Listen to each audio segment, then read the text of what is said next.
nebudem.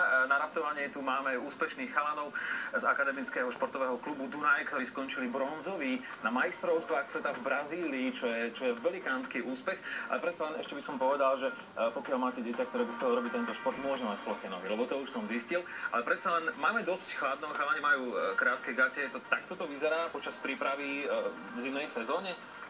V zimnej sezóne máme väčšinou bazény a posilovne a začíname až na jar, niekedy v marci.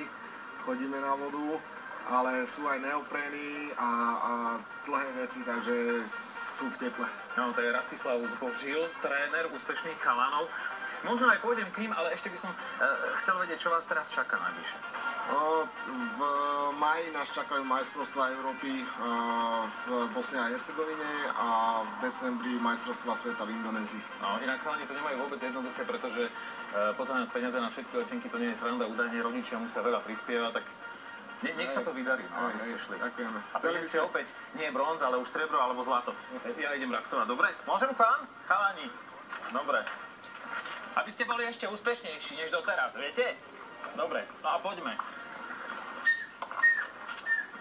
Prosím ťa, len dúfam, že sa nič nestane a že sa neokúpeš v tej ľadovej vode, pretože dnes nás ešte čaká jeden telefonát, ktorým určite potešíme jedného z našich televíznych divákov, pretože hraje 3000 eur.